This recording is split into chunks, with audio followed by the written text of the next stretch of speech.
गले से निकाली और इंद्र के गले में डाल दी।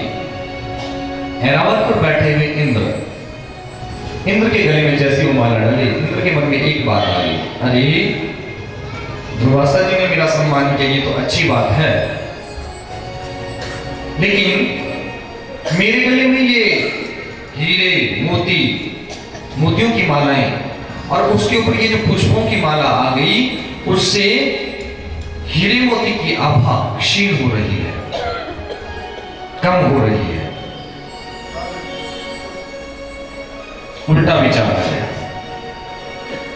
और वो माला निकाली और अपनी जो ऐरावत, जो उनकी सवारी है ना, ऐरावत के गले में डाल दिया। जीव तो जीव होता है, उसने अपनी सूंड से निकाली और तोड़ करके फेंक दी।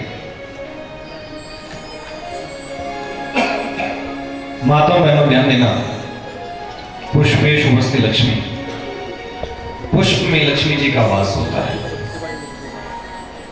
व्यासपीठ से, गुरुजनों से, देवस्थल से यदि आशीर्वाद में आपको पुष्प प्राप्त हुआ तो उसी पुष्प में सब कुछ है, और यदि वो आशीर्वाद का पुष्प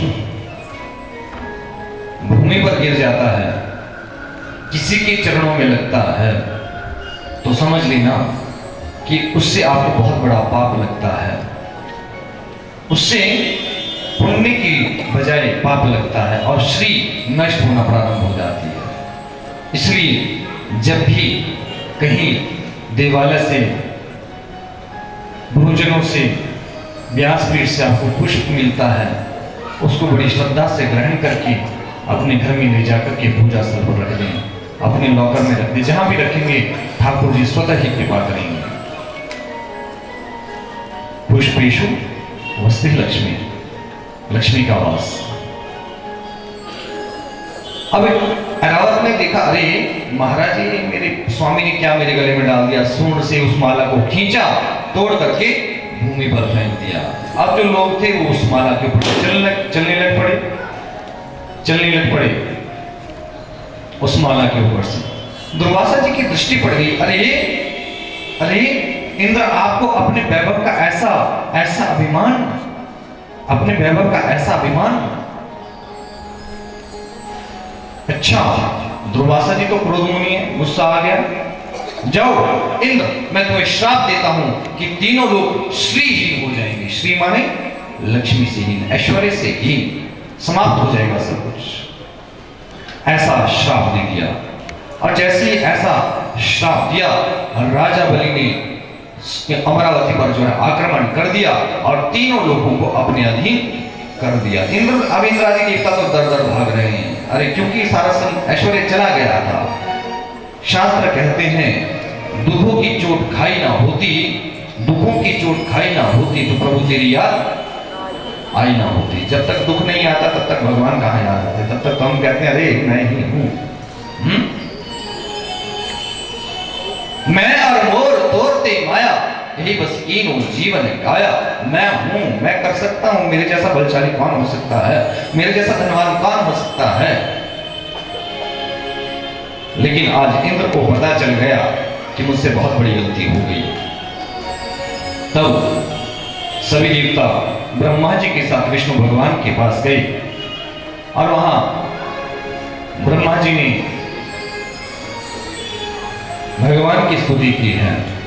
हे भगवान, आप निर्विकार हैं, सत्य हैं, हर जगह विद्यमान हैं, सब पर कृपा करने वाले हैं। नाना प्रकार से भगवान की स्तुति कर रहे ब्रह्मादि देवता। फिर स्तुति करने के पश्चात जो है, ब्रह्मादि देवताओं ने भगवान विष्णु के सामने सारी समस्या कह दी कि इंद्र ने ऐसी गलती कर दी। दुर्वासा जी ने फूलों की माला आशीर्वाद में दी थी, इंद्र ने वो माला अपने ऐरावत के गले में डाल दी और ऐरावत ने तोड़ करके भूमि पर डाल दी और उस पर से लोग चलने लग पड़े। दुर्वासा जी को क्रोध आ गया, श्राप दे दिया कि तीनों लोग श्रीहीन हो जाएं। महाराज अब कुछ कृपा करें भगवान। विष्णु भगवान कहते हैं, अरे देवताओं, आप ऐसा कर्म क्यों करते हो, ऐसी गलती क्यों। लेकिन कोई बात नहीं, मैं आपकी सहायता अवश्य करूंगा। विष्णु भगवान ने कहा है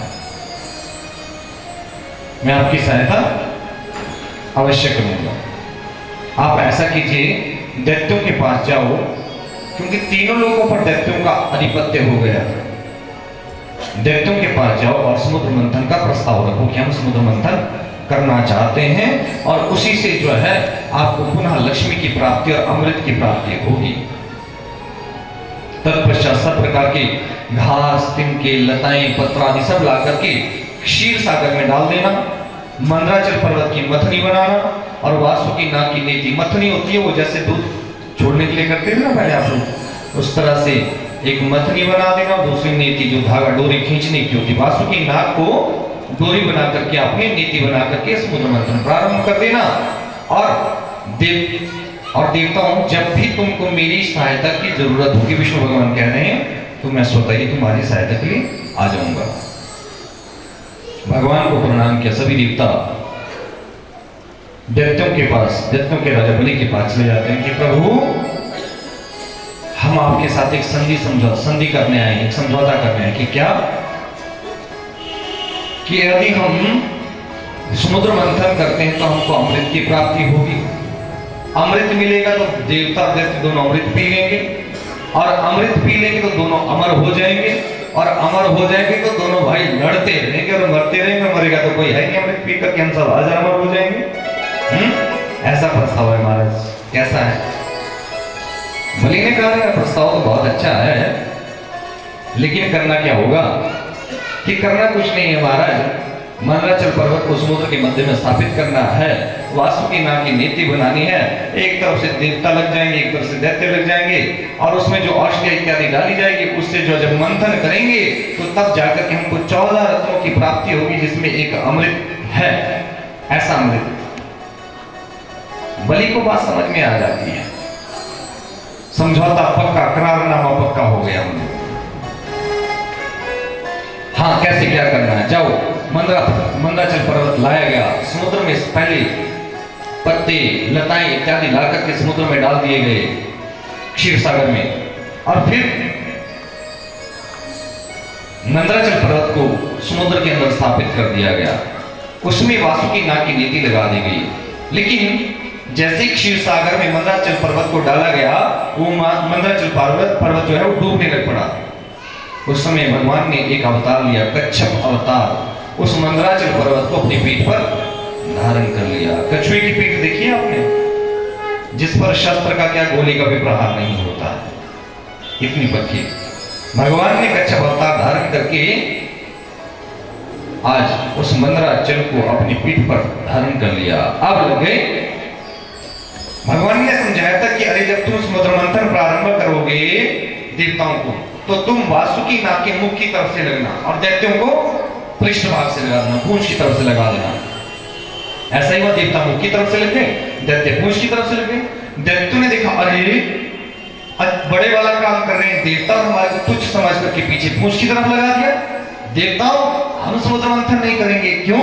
अरे आप हमसे भेदभाव करते हो। कैसा भेदभाव? कि खुद तो मुख की तरफ से लगकर हमारे को पूंछ की तरफ लगा दिया। अरे भाई तुम बड़े, हम छोटे देवताओं ने कहा पूंछ में लग जाते, तुम मुख की तरफ आ जाओ। तो भगवान जानते थे कि जिस समय मंदराचल पर्वत की रगड़ लगेगी ना, उस समय विष निकलेगा, कुछ के प्राण जाएंगे। वासुकी नाग के मुख से विष निकलेगा, कुछ के प्राण जाएंगे। तो देवताओं को इसलिए समझाया था कि दैत्य पहले ही समझ जाएंगे कि ऐसा नहीं है, क्योंकि उनको कुछ और करना होता है। अब ऐसा ही हुआ, दैत्य मुख की तरफ से लग गए, देवता पृष्ठभाग से लग गए। समुद्र मंथन प्रारंभ, बड़े जोरों शोरों पे वो समुद्र मंथन प्रारंभ हुआ। एक तरफ से देवता, एक तरफ से दैत्य, समुद्र मंथन चल रहा है बड़े जोरों शोरों से। अब देखते देखते समुद्र मंथन से पहला रत्न उत्पन्न होता है, एक ऐसा कालकूट विष। उस विष को जिस स्थान पर रख दो वो स्थान भी जल जाए, जिस स्थान पे रख दें वो स्थान भी जल जाए। अब देवता और दैत्यों को बड़ी चिंता हो गई, अरे कहां तो हम अमृत की इच्छा रख रहे थे, कहां ये कालकूट विष आ गया, अब क्या करें, अब क्या किया जाए, ये तो बड़ी समस्या हो गई, क्या करें। माता मैडम या देख लो आप या फिर बात सुन लो। माता जी, मेरी माता जी इधर देखो, शाबाश। अगर इस कालकूट विष को कहीं नीचे रख दिया तो वो जगह भी जल जाएगी। क्या करना चाहिए? क्या करना चाहिए? आज देवों के देव महादेव की याद आ जाती है। अरे अब तो भगवान शिव की शरण में जाना चाहिए। सभी उस कालकूट विष हलाहल विष को लेकर के भगवान शिव के पास पहुंच जाते हैं। पार्वती जी ने दूर से देखा, शिव जी भगवान से कहते हैं कि देखो आगे आपके भगत समुद्र, सुना है कि समुद्र मंथन कर रहे थे, तो लगता है कुछ समस्या आ गई होगी तब आपके पास आए हैं, नहीं तो आपको तो पूछा भी नहीं है कि समुद्र मंथन करना है या नहीं प्रभु। लेकिन भगवान तो देवों के देव हैं, महादेव हैं, दूसरे के दुख में जो है दुखी होते हैं, दूसरे के दुख को दूर करने का प्रयास करते हैं। ऐसे देवों के देव महादेव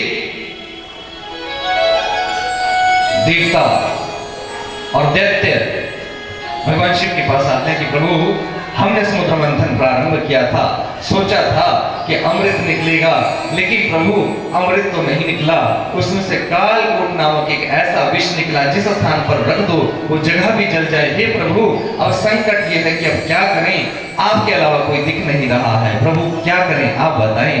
भगवान ने कहा अरे अमृत का पान तो सब करते हैं, लेकिन जिससे दूसरे का कल्याण हो, यदि उस विष का पान करने से तुम्हारा कल्याण होता है देवताओं दैत्यों, तो मैं इस विष का पान कर लूंगा।